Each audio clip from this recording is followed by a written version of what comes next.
Welcome everyone to another edition of Deconversion Story. Sorry, I was bopping there to my own tune. You know what I find really funny about the intro song? When I first click play to hit the intro and whatnot, it's really fast. It does that to me too. Like, what the hell? Anyways, fuck you, YouTube. That's not how fast it's supposed to be. But yeah, anyway. Well, actually, I guess it's not YouTube. It must be StreamYard. But anyway, we've got Shane Bilowitz on the show today, folks. Welcome to the show, Shane. Thanks for having me. I'm really excited to be here. Well, yeah, we had to bump you from Tuesday because my my lung decided to go AWOL on me. So, and it was causing me. It still actually is hurting quite a bit, but I can muddle through this. It's a hell of a lot better than it was a couple of days ago and yesterday for sure. So every day it gets a little bit better. Yeah, I'm sorry to hear that. Well, you know, the story behind it is back in 2010, I got a lung infection, and it was fucking one of the most painful things I think I've ever experienced until they went in to get a sample with a giant fucking needle right through my back. Ow. And they put a little anesthesia on the, little topical, and which didn't do shit because right as soon as it went in, I was like, holy fucking shit. The nurses give me this kind of hunk of wood or whatever that I could bite on if I wanted to. I'm like, no, I'll be okay. No. And it was the most painful thing I've ever experienced in my entire life up until, I gave birth. No, I'm kidding. I never gave birth. Right. Shishkanils. But it hurt like fuck. And every once in a while, it seems like it comes in around every 5 years or 6 years or so where the scar tissue from that infection flares up on me. That's what's happened. I thought maybe it was so bad this time that I thought maybe the infection was back or a new one had settled in. So I went and got x-rays, which is why we couldn't do the show on Tuesday. Because I was like, nope, fuck this. And I actually drove myself in pain to the hospital to get this fucking... The nurse is like, you drove here? I'm like, yeah, nobody's home right now to drive me. So I had to. She's like, holy fuck. Surprised you didn't pile into something. I'm like, yeah, me too, because it hurt a lot. But yeah, the x-rays were fine. They showed no infection, so they said it's probably just the scar tissue flaring up, which it tends to do from time to time. Well, I guess that's good news. Glad it's not serious. So I just noticed that my very good friend Angie Dell is in the chat, and I just want to say hi to Angie. Angie came to Faithless Forum just to give me a hug. And then she went home again. And hopefully it was worth your time, Angie. Hopefully it was a good hug. All right. Anyway, let's get on to this shit. Yeah, sure. Let's get on to this thing. You know what I do, Shane? I talk to people about their journeys away from whatever belief system they were a part of. And I kind of ask folks to kind of take us back to the days when you were involved in whatever it was and how you found your way out. So take it away, and I'll jump in with something dumb to say every once in a while. Okay. So my dad grew up Jewish and my mom grew up Southern Methodist, and my dad converted to Christianity before I was born. Really? So I was when my no dad Judaism married my mom, at all. No, I wasn't raised Jewish. Okay. I was. Right. No, I get that a lot because of my last name, and I'm definitely half Jewish by heritage, but yeah, right. Question is, and this is going to seem kind of awkward, but circumcised? Yes, I am. Me too. Go figure. Cool. Right? Yeah, I don't know if All it was carry on. Okay. So so my dad converted to Christianity, and I was raised Christian. I was raised at the local Presbyterian church. So when I was a kid in elementary school, I guess both my parents were pretty conservative Christian. A lot of anti-LGBT sort of rhetoric, a lot of anti anti-Islam, anti-atheism, anti-everything else. It was, and then when I got to, when I really started getting into it was about junior high. I started going to a church where the youth group was really active, and I played guitar. So I started playing guitar in the praise band, and I don't know. I thought that was cool. I felt a little bit like a celebrity because they're like, "Oh, Shane, he plays guitar in the church band," that sort of thing. And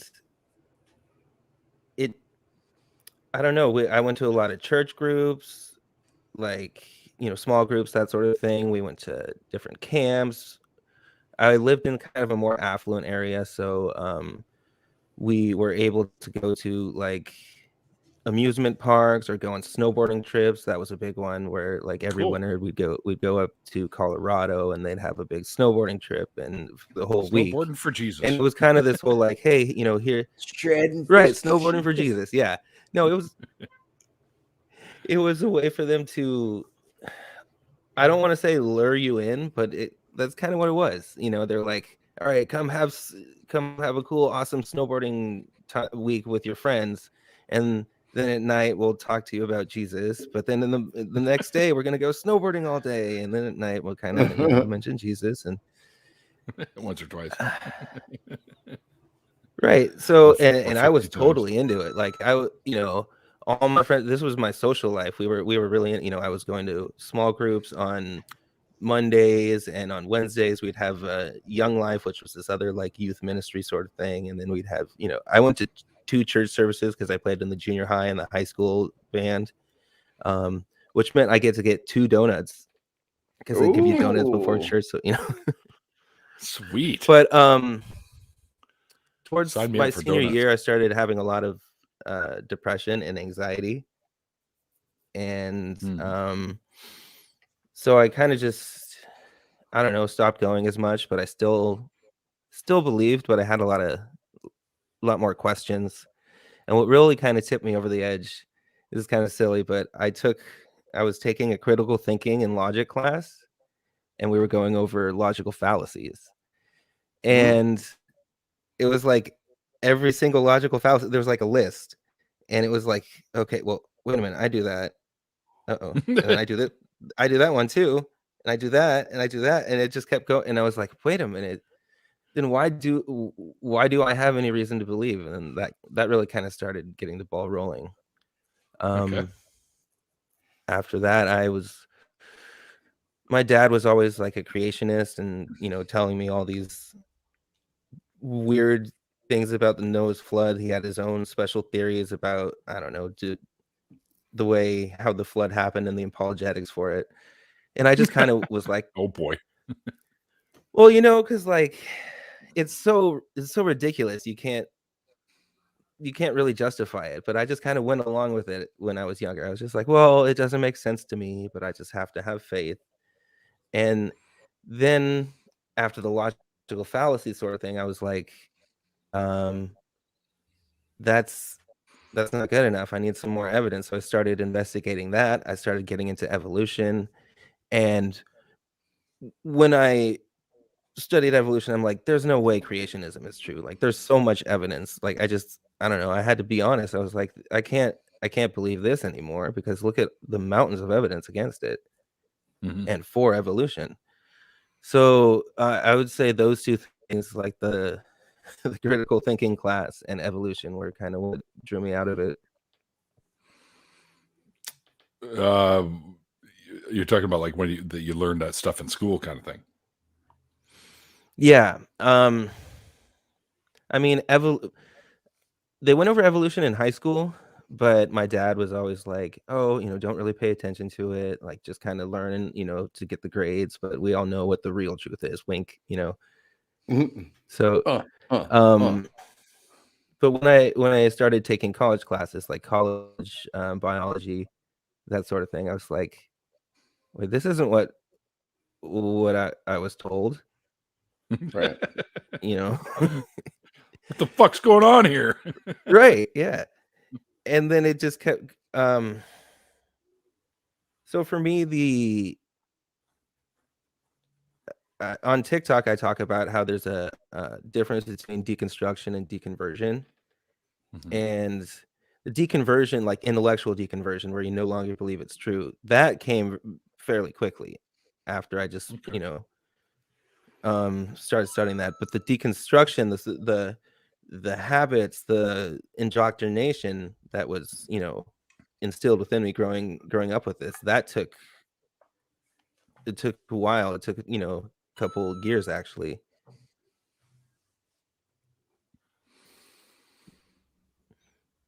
When you say that, what do you mean by that? To peel away the layers of indoctrination, that kind of thing?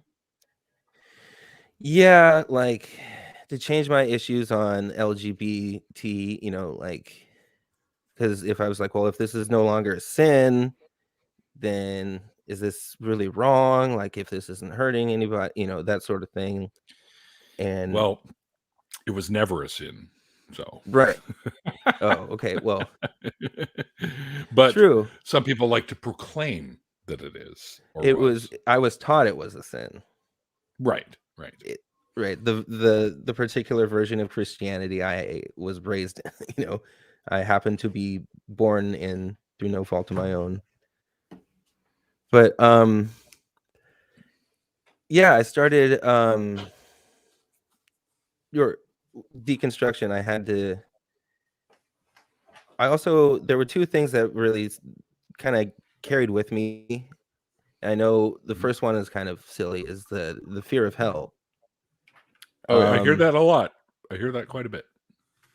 Because it was like, oh, I don't believe this, and I'm like, wait, but what if I'm wrong? It was a Pascal's wager, and obviously I saw all the videos. I listened to different lectures on Pascal's wager and everything, and intellectually I understood that it wasn't, it didn't make sense, and it was a really bad argument. But I still had that emotional feeling, for a while afterwards, like, well, but I could be, and then I won't see my family anymore, and I'll be tortured forever, that sort of thing. Right. And the other one that was a bigger thing for me, and this kind of goes back to when I was dealing with the depression and anxiety, is the feeling of worthlessness, because your whole identity is tied up in, like, you're nothing without God, and the only reason why you have joy and happiness and everything is tied into your faith and through Jesus and everything. And when you no longer believe that's the case, then you're like, well, I wasn't trained to get that from myself, like from within myself, so I have to learn how to do that now. And that took a while, and that's kind of something I'm still struggling with, but I'm obviously, I feel like dealing with that in a much healthier way, because I'm actually, if I have some sort of mental issue like that, I'm actually addressing it and taking care of it, rather than just saying, oh, I just need to go pray about it. And just if I'm feeling that way, until it's gone. Right. Just pray until it's gone. And if it's not gone, then it's because you're sinning. Right. Yeah. I mean, I remember there were times where I would like ask questions about, hey, well, why is this true? Or how can this be true if that's it? And very quickly I would be told, oh, well, how dare you even question that sort of thing? You need to ask for forgiveness for your, in your prayers at night, for asking that sort of thing. So I was kind of trained not to ask questions. Yeah, pray harder, right? That I did it wrong. I just, or maybe I was praying on the wrong foot or the wrong side of the bed. I don't know what it was. That's probably what it was. That's what it was. Well, I mean, we joke, but like that's the thing. Like a lot of religions have specific rituals where, I always think to myself, like, what if you accidentally face north instead of east, or something like that? Like, does it not count? Like, did you just not pray? Did God not hear you? It doesn't connect to the Wi-Fi. Right. You got to get the prayer Wi-Fi password correctly with your arm and leg positions. Right. Praying to the east, like towards Mecca. Yeah. That kind of thing. Right. Yeah. And that always remember The Craft, that movie where they're like, "Hail to the guardians of the watchtowers of the east." And then they were just looking like southwest. Right. Yeah. Like, I don't know, but my sense of direction is not that great, so I'd probably fuck it up. You know. Well, from where I'm sitting, east is that way. Let's see. This Behind me. This way is north. The mountains are Hey, north. quit pointing for at me. Wait, no, you're over here for me. But I'm north. Oh, but you're north. Yeah. There. Yeah. I used to call north up because the map North is like up. it's up. Yeah, right. It's up on the map. So North is this up. way. Yes, South is correct. this way. And then Correct. West. North and south and east and west. Something, I don't know. Perfect. Sure. Yeah. You're getting it. Yeah. Right. So hell and worthlessness, I guess. Yeah, those were the two things that for deconstruction that I had to really get over. It took me a lot longer than just actually the intellectual, realization that I don't believe this anymore. So do your folks know about this? Or Yeah, they do now. They didn't at first. Like I used to have a tattoo of a cross on my leg that I covered up with an octopus, and Octocross. yeah, well, for a while they hadn't colored it in, and the cross was on the forehead, so it looked like the Pope's hat, and we called it the Octopope. Octopope. Yeah, nice. Crostopus. Yeah. Our high cephalopod. Right. Yeah. The Holy Sea creature. Sorry. Release. Anyway, Kraken. I don't know. Praise Kraken. Yeah. But so yeah, I went like 3 or 4 years covering my leg up, every time I saw my parents. Until I finally it came out more gradually. It wasn't just like I hate this, or I don't believe in it and everything you stand for is dumb. It was just like, well, I don't know about that, or no, I'm not really. Right. And then eventually one day they're like, well, do you believe in God at all? And I was like, no. And it took them a while. They thought it was, right. Yeah, it was just like, well, but what if you're, and I got the same thing that I was, what if you're going to hell, right? Or what if you're wrong? And it took them a while to accept it. For a couple of years, they thought I was going through a phase. And I remember my mom saying to me once, like, oh, I'm just hoping that one day Jesus will rattle your bones and you'll come back to the Lord or something like that. Rattle your bones. Oh, that's what she said. She sometimes, right? Yeah, like, whoa, Jesus, I don't, I don't like you that way. But buy me a drink first, Lord. Right? On, yeah, now. But she really thought it was my dad too. They both thought it was a phase, and then once they kind of accepted that this is who I am, or this is Christianity is not a part of me anymore. I don't have a God belief, and that's not going to change. Right. I mean, it may change if there's evidence, but I don't expect that to happen anytime soon. Then my relationship with him started getting a lot better because we kind of stopped talking about it, stopped arguing about it, and we just, I mean, it's at the point where we don't talk about it, that and kind of politics anymore, which is kind of good and bad, because it's good because I get to have a relationship with my parents, right? And I get to, I still love them. They're my parents, right? And I know that they were trying their best to raise me the best, that they could. Right. But at the same time, you have to, think like, hey, this is still, kind of, traumatic. It could be traumatic, right? But the bad part Potentially, for about sure. yeah. But the bad part about not talking about it is,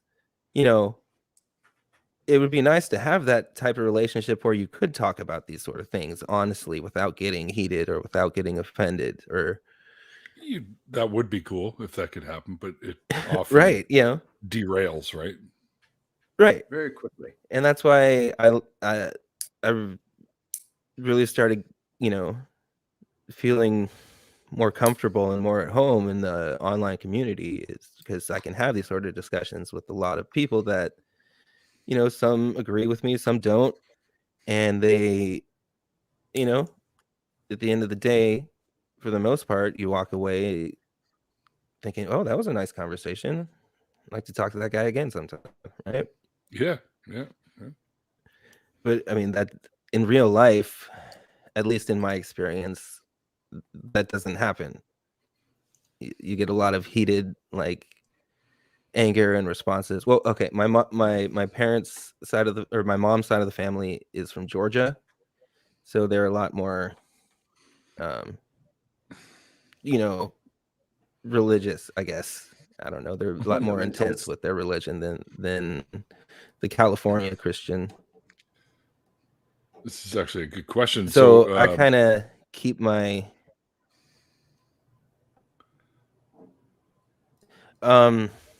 after. No, they wouldn't, but they would still, say grace. They would say it, but they wouldn't ask me to say it. Right. Mm-hmm. But if we have like Thanksgiving or something, sorry. No, I was just looking. The question popped out before I could finish reading it. Oh, sorry. Oh, okay, there it is. It's right there. Oh, beach. Yeah. Oh, okay. Yeah.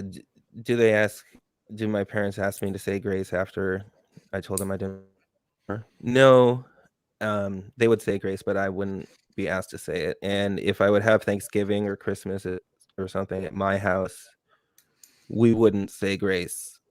Like, we would just eat, because my house. Rub-a-dub-dub, thanks for the grub. Right. Yeah. But instead of grace with my family, I just whenever that awkward point, I was like, hey guys, before you do your thing, I love y'all. I love you and I love you. I love y'all. And then then it kind of kills the mood, and because they know I don't feel like praying on this. So it's like, can we just have a meal and love each other and eat some fucking delicious food, which is getting cold at this point.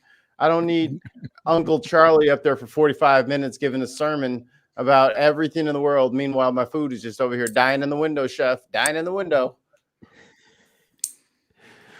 Yeah.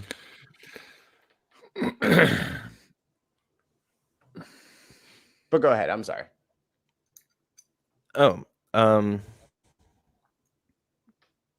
what was I saying? Grace. Yeah, you just answered the question from Beach. Okay. Sorry, So I kind of lost. So if you could, I got a question for you. So if you could go back in time and like tell religious you something from atheist you, what would you say? Whew. That's a good question. Get out now.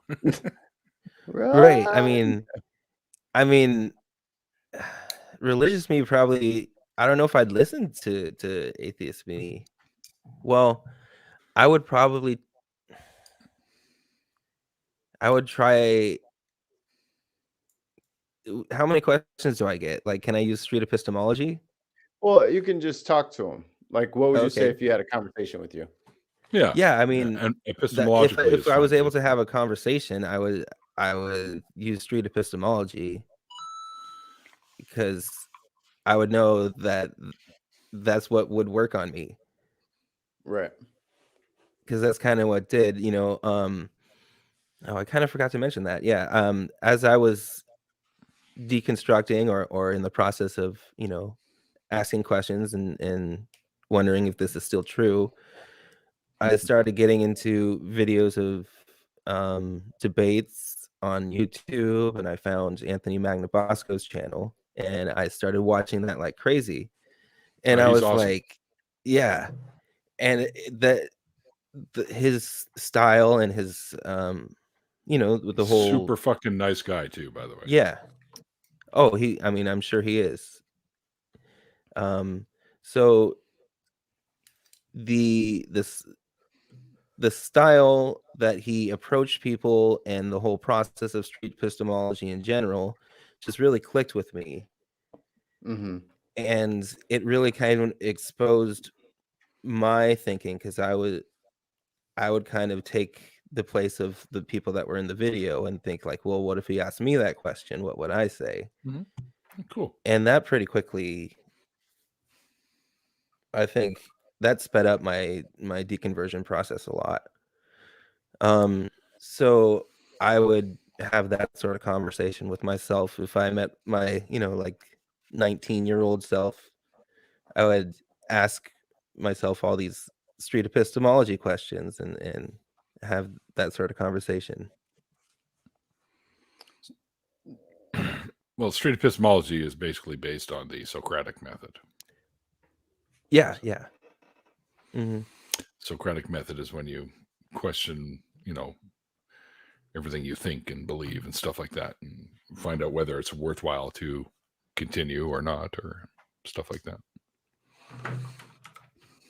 Yeah, it's Mikey's Googling. No, I was just typing the thing. I got to get the door before the dog starts going crazy. Oh, okay. No, Yeah, I see you were putting it in the private chat. Gotcha.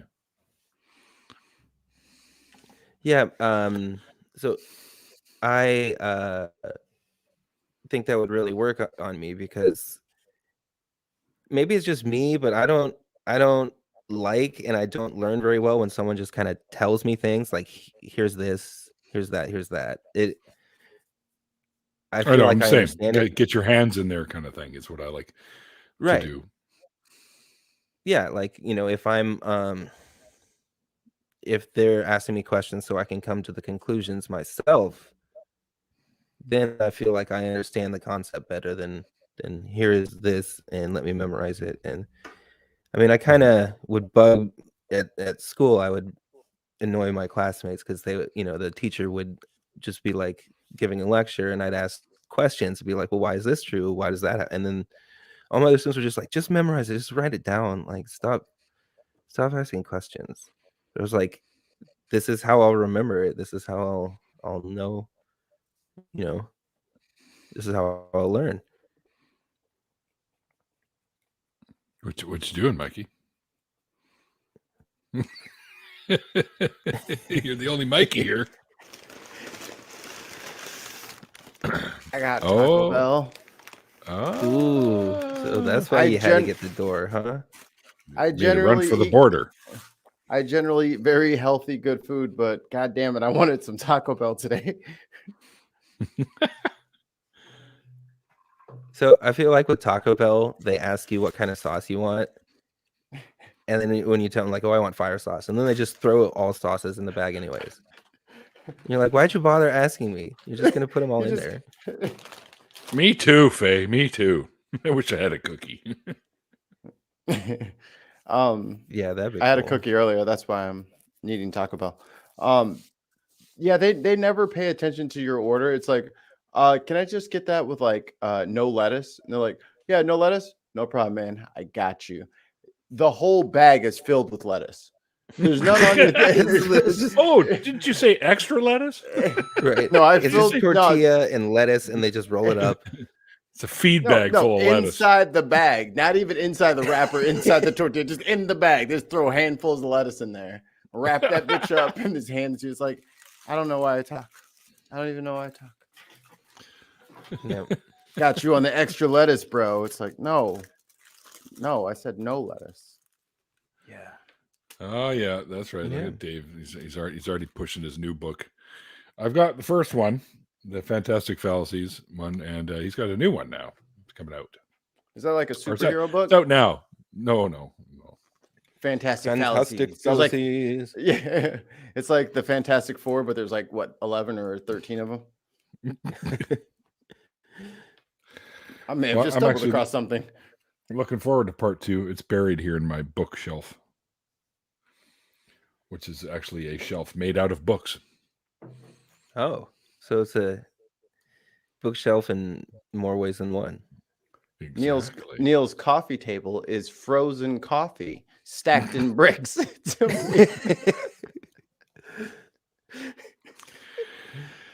Yeah, no. However, it might be. Well, you guys know that I got that Ultimate Collector Series Millennium Falcon. Well, I've seen a guy that put this thing together and then built the hanger from the Death Star, which is, you can actually get these now. And he put acrylic glass, I guess, all the way around it, and then a real glass over top, like 2-inch thick or 1.5-inch thick glass over top. And it lights up, and it's his coffee table, the Millennium Falcon. Oh my god! Inside the hanger, yeah, it's amazing. Let me. I'll see if I can find it, and I'll show it to you. That's pretty. But sweet. anyways, you can carry on there, Shane. By the way. Oh, yeah.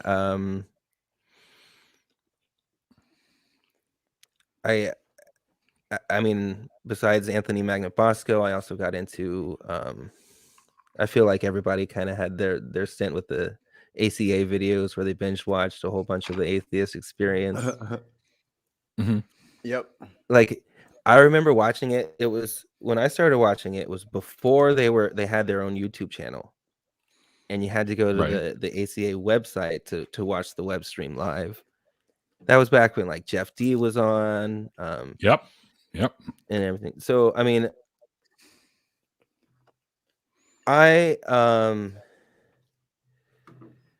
let's see. It was probably around 2005 or 6 when I started calling myself an atheist. So that's how old I am. But yeah, I mean, I've been just like lurking in the shadows for years, just watching other people and be like, hey, they're doing that. That's really cool.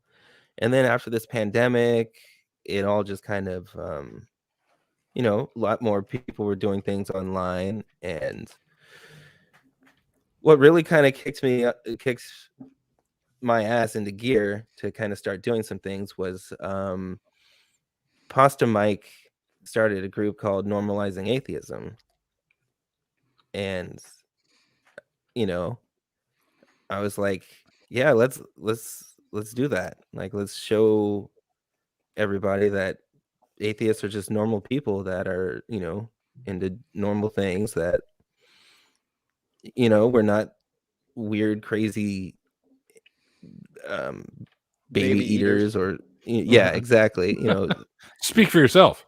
I mean, well, okay, fine. I'm kidding. And also that Pasta Mike guy is that Pasta Mike guy is a piece of garbage, by the way. Rude, yeah, you gotta watch that guy. nasty, never wants to help anybody. He's the worst. Can't stand that guy. Yeah, I've heard that about him. He's in the chat, isn't he? Can't believe you said that about him, Neil. Yeah. So that's when I kind of started thinking to myself, like, I should get my voice out there, because I don't know, someone else might find me and connect with the way I say things differently than the way someone else has said things, or maybe I might have some other perspective or new idea that people haven't thought of. So I'm in the process of, I've got like 4 or 5 videos that I'm working on, that I've written like scripts for, and I'm in the middle of filming and whatever. That I'm kind of doing the sort of the basic, like Atheism 101. Like after you deconstruct, after you deconvert, a lot of people are like, now what do I do? Like, I haven't been trained how to think for myself. I haven't been trained on, how to how to figure out a reliable way to determine what's true and what's not. And hopefully I can provide, a couple little short videos here and there to kind of get the ball rolling so people can start looking into that themselves and figuring that out. And you were saying before that you have like a TikTok. So do you think it was like, I mean, obviously it's a little bit easier to do it on TikTok, but like, has that been working out for you pretty good? Yeah. So I've been in, let's see, is it about a month? I think I've been on TikTok, and I have 100 and something followers. I mean, I'm not super crazy. Like the other Shane got 1,000 followers in like a week and a half or 2 weeks. Oh, Shane is Greg. Yeah. There you go. Yeah. Yeah, we'll just kick your ass, Shane. That's all there is. Right. There you go. Yeah. Just pain and confusion, and that'll bring it to it. No. But Neil Reed.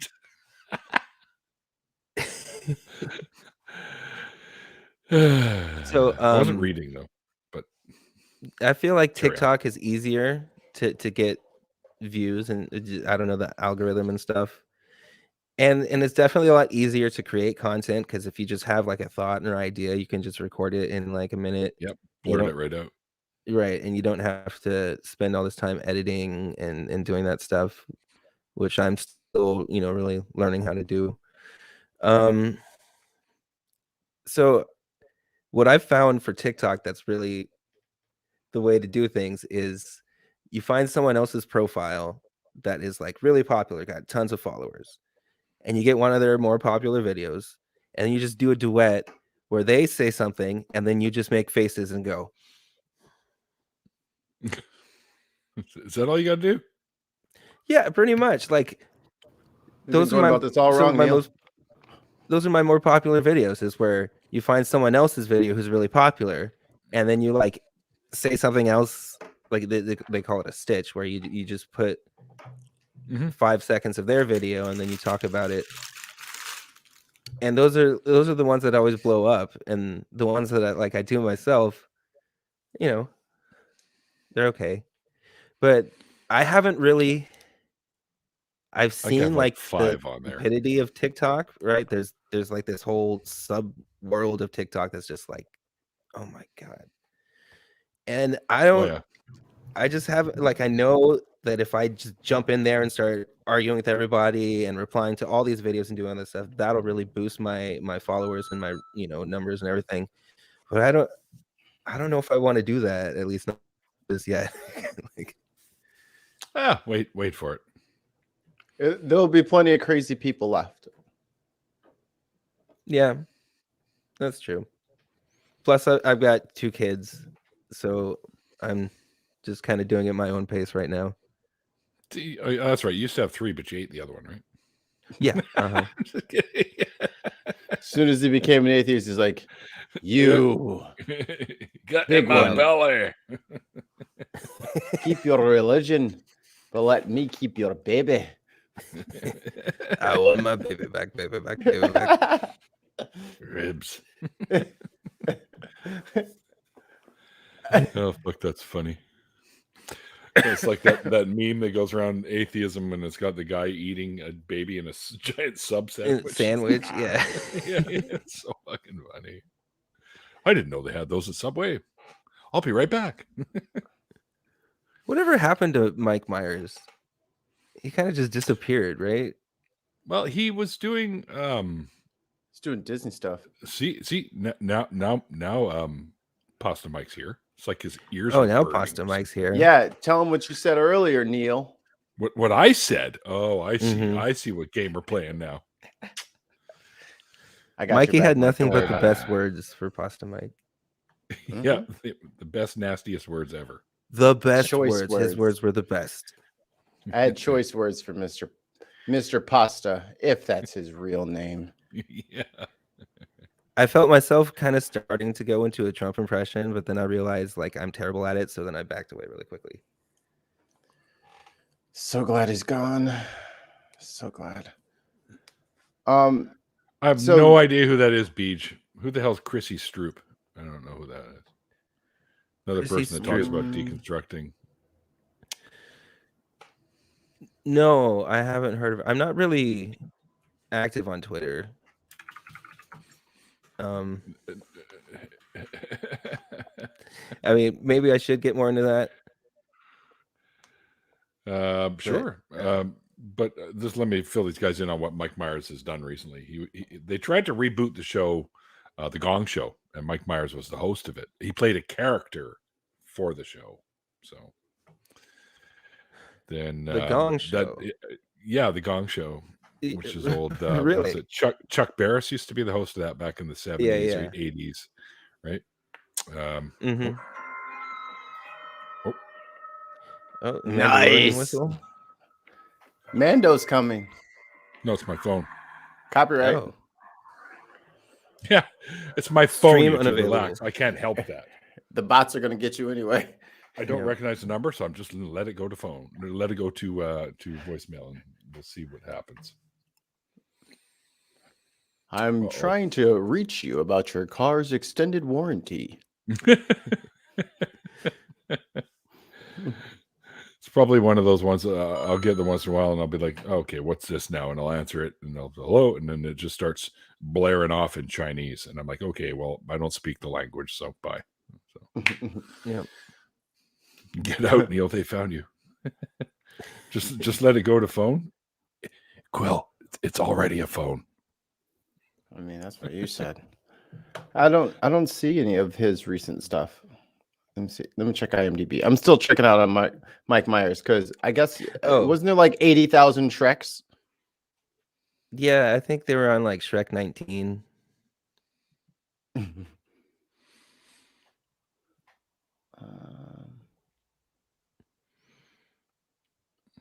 Oh, he's got a thing with Get with the skeptic. Sure. oh, he was in Bohemian Rhapsody. Okay. Oh yeah, that's right too. That's right. Yeah, and that was 2018, so he's still out there. Yeah, I never saw Oh, he's that. still doing shit. He's still doing shit. 90% of the stuff in his IMDb is Shrek. There's a lot of other Shrek shit that I didn't know about. I meant voicemail, if that's what I did say. Yeah. Well, I mean, wouldn't you do Shrek, like 20,000 times if it made that much money? Yeah, it's like you're printing money at that point. Right. What's that? Need a couple $1 million? Let's make another Shrek movie. Hit It'll me up make- on Twitter, and we'll set it up. 'Cause I think I've got bookings all the way through now. Oh no, actually, I still need. Holy shit, I need someone for the 24th of February and the 26th of February, because everything else is filled up.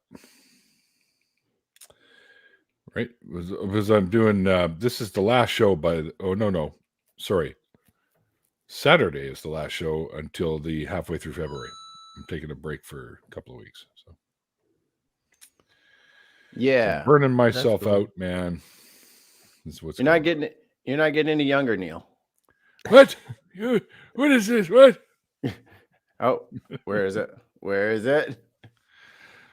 Oh yeah, and anywho, this is what I was talking about earlier. Let me see. I'll just show you guys real quick. Come on, work. Oh, What's the going on coffee there? table? Yeah. I forgot I had pulled that there. Oh, your frozen coffee table. Oh, let me turn the thing off real quick. That's pretty awesome, right there. Whoa, That's sweet. Right, and you can actually build that set there, the Death Star hangar, and build the table around it. These are what people do on their own, right? So they do that themselves, which is pretty fucking cool, man, if you ask me. dude! If anyone put their feet on that damn table, I would lose my shit. Don't put a cup, don't put a napkin, don't put shit on that table. You hold whatever you're fucking drinking. Keep it in your hand. She's a coaster, dude. Little Millennium Falcon coasters. No, I might go right through the glass and fucking land on my fucking. I'd have to put steel or something over the top of it. I couldn't trust the glass. Guy who gears. What a piece of junk. Hey, that coffee table's got it where it counts. That's right. Yep. Damn. Well, you know what? I definitely have to say I'm pleased that your relationship with your family, I guess, in general, stayed cool, because it doesn't happen all the time, man. Yeah. And I feel like where my parents are now, they're a lot more liberal than they used to be in the 90s. And I don't know if that's just the progression of society where like everybody is, or Sure. A little bit. Well, not everybody. Let's face it, not everybody. Right. But, my dad doesn't, he used to listen to Rush Limbaugh a lot, and now he doesn't, Well, yeah, because he's dead. Right. But, a lot of the things that he would say today, my dad would be like, "Oh no, I don't think that's true," or "I don't agree with that." So, that's also part of it. That's helped. And I think I've been trying to be more understanding of them and from where they're coming from. Because at first it was a lot of almost like anger, like when you find out, well, you're Jewish, but when you find out when Santa Claus isn't real, and you're like, "What? You guys have been lying to me this whole time?" What did he, what did he just say? Did he just? Must have been some lag coming through the. Sound like he said Santa wasn't real. Whew. No. Jesus is fake. Santa is real. when you find out the tooth fairy isn't. That's what I meant to say. Yeah. Thanks, Quill.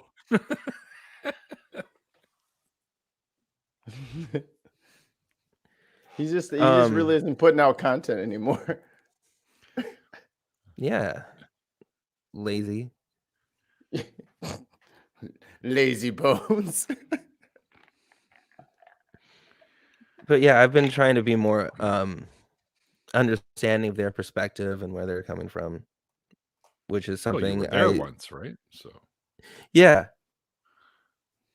because I was there, and I used to believe what they believed, and it's kind of a tough situation. I guess that's why we don't really talk about it. But when I was a lot younger, I used to be more of the real angry atheist kind of deal. I was watching a lot of Christopher Hitchens, Sam Harris, that sort of thing, and I was like, you guys have been lying to me this whole time. I gotta, I don't want your labels anymore and all this, and and all that's still true, but like now, especially, my parents are in their 70s, and it's like, right, like what? I don't need to bother with this. I don't know. I don't need to complicate things. Just if it comes up, it comes up, but I'm not gonna push the subject anymore. Stage 1 atheism, right? I think. Yeah. Apparently, Stag's got booted off of Twitter again. Stag, what are you doing, man? He lasted like 2 weeks that time. It's a record. Wow. He's the Lance Armstrong of staying off of being banned. Right.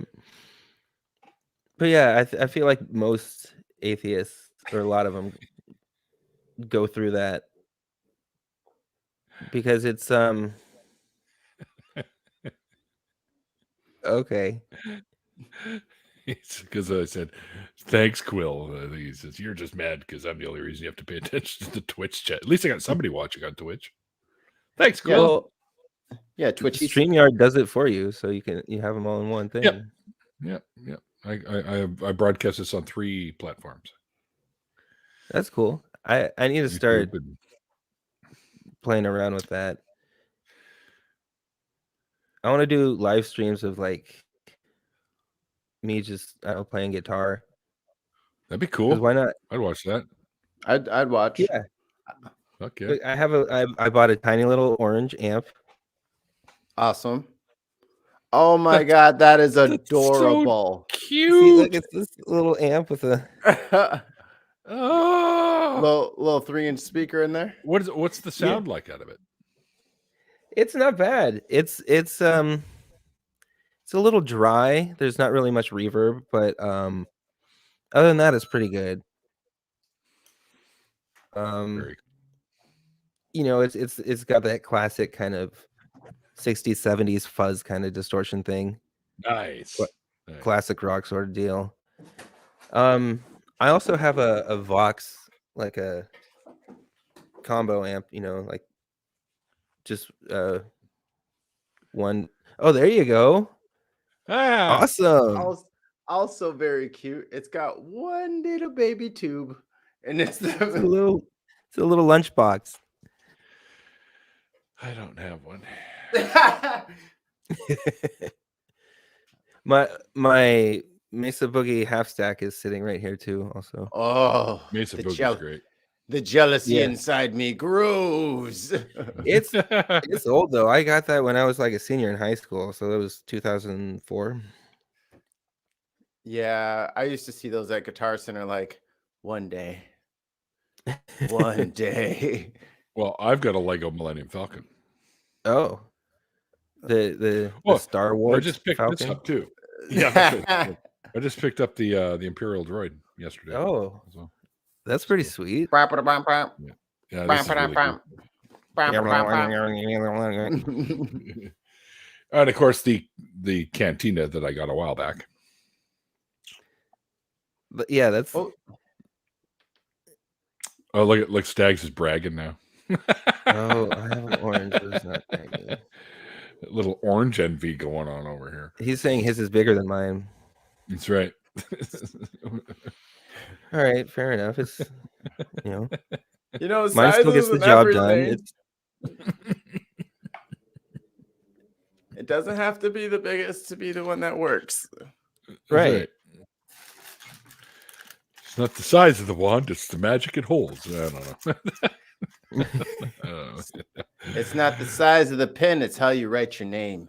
And the ink it's loaded with. Wait a minute. Whoa! What- Too far. Too far.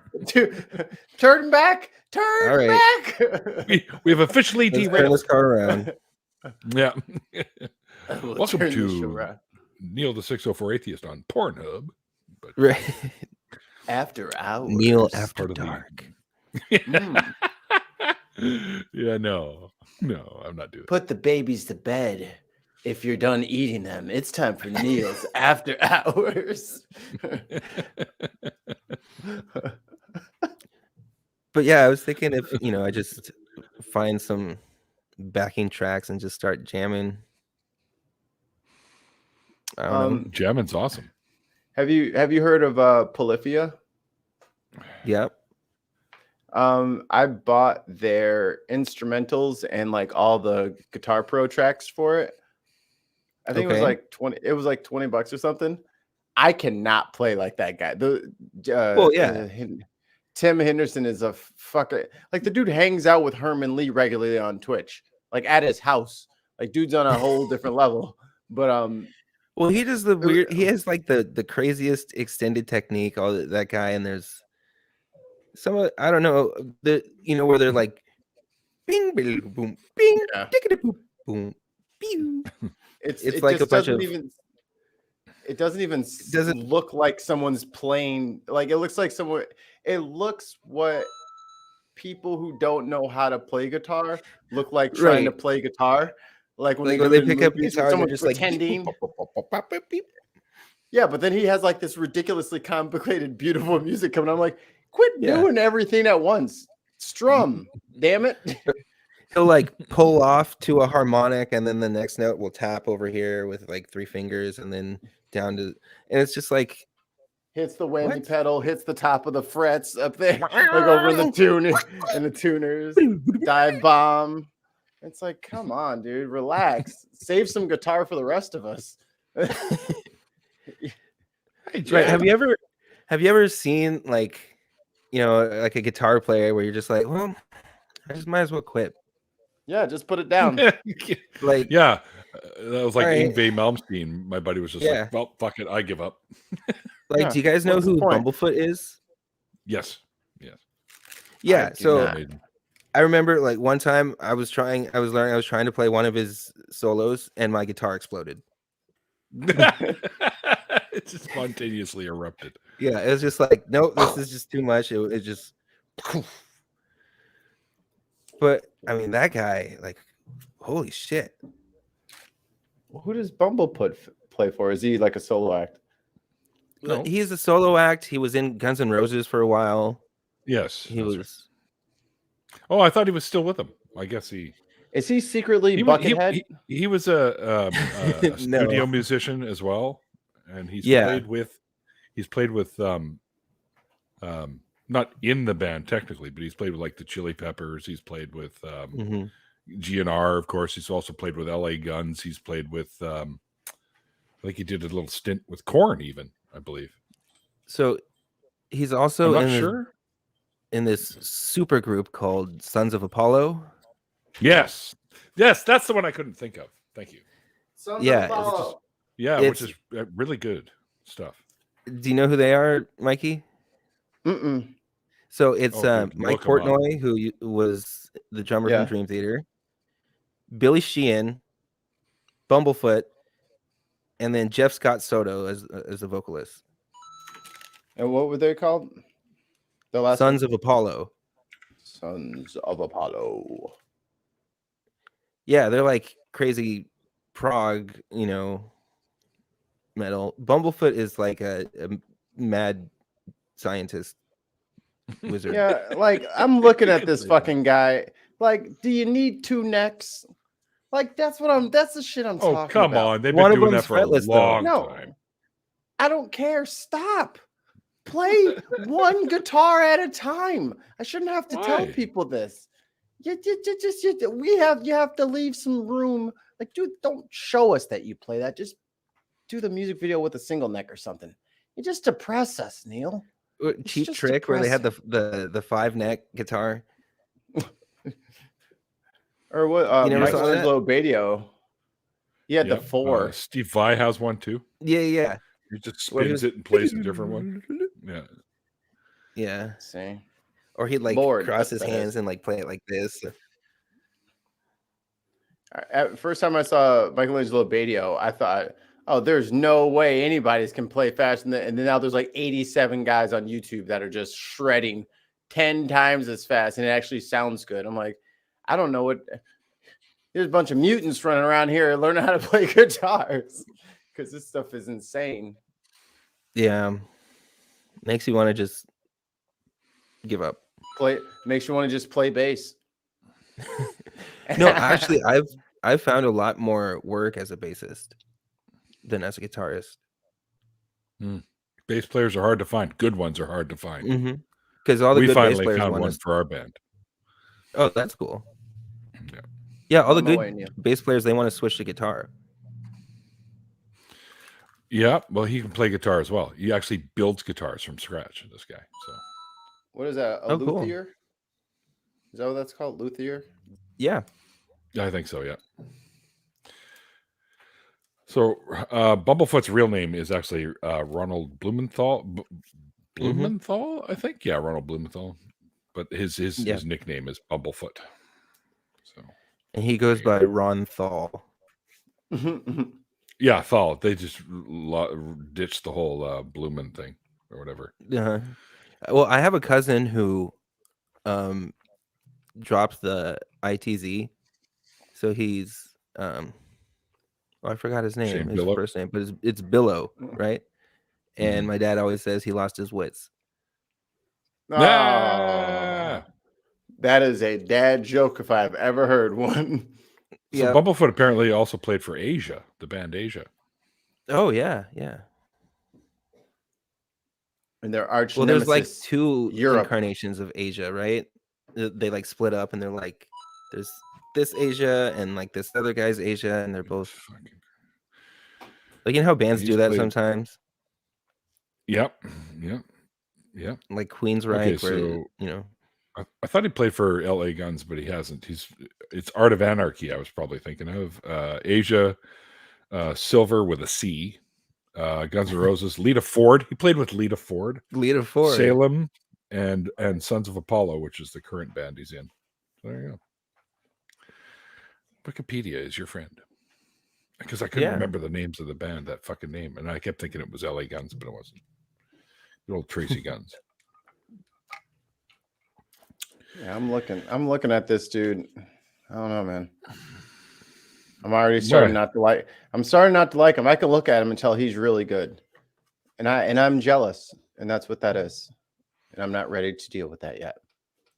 So I'm gonna hate on him for now.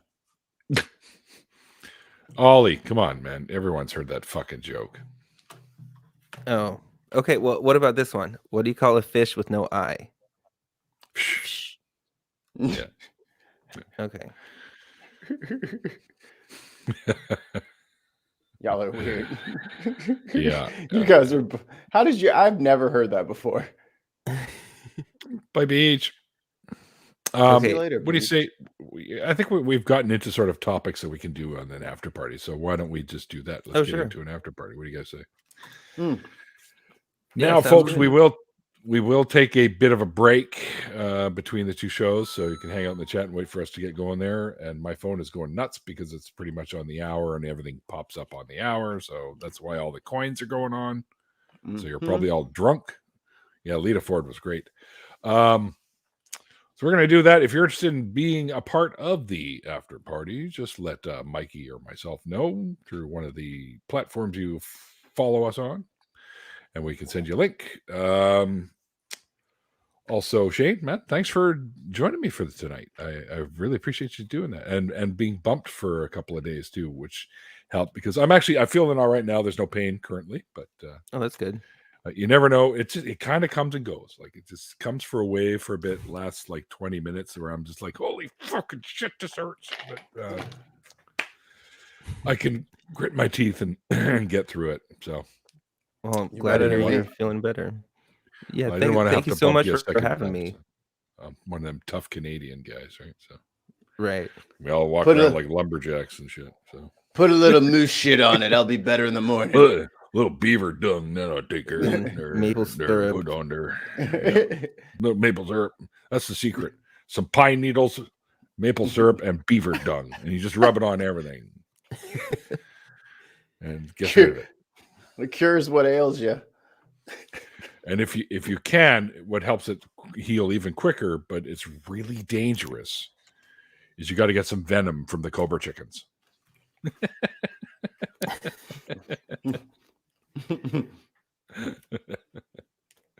I hate those things. Oh, you guys. I know. Murder chickens, cobra chickens. Fuck yeah, they're awful. There's this guy I follow on TikTok who actually has his merch has the Canada goose with a knife in its mouth. It's cobra chicken on there. So that's hilarious.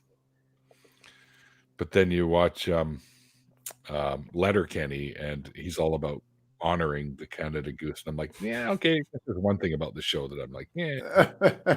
They finally missed. They're fucking lethal. Don't even. He's like, they're our national bird, they're our pride. I'm like, no, they're fucking assholes is what they are. Like, how do y'all even know they're from Canada? Just because they hang out there. I mean, they hang out here just as much. They might not even be Canadian. You can hear their accent. They're a national bird. Yeah, pal. You can hear it in their honk. It's like, honk, right? Their like, honk. Hey. Yeah. What's that? Hang on. It's the prime. Well, yeah. Thank you so much for having me. My pleasure, Shane. It's been a lot of fun. Thanks for sharing your story with us. All you guys out there poking fun at us out there in the chat, thank you for being in the chat and poking fun at us. So I appreciate that you guys all come and hang out with us. Like I said earlier, we are going to do the after party. If you're interested in joining us, you can let us know, and we'll get you in there to have some fun with us. I'm warning you now, we're probably going to be talking about all kinds of stuff. Spoilers if you've watched Boba Fett, though, because we're probably going to talk a little bit about that. That last episode. And heavy metal. And heavy metal. Yeah. But they're so mean, the rest of Canada apologize. Yes, we apologize for our asshole birds. Angry burb.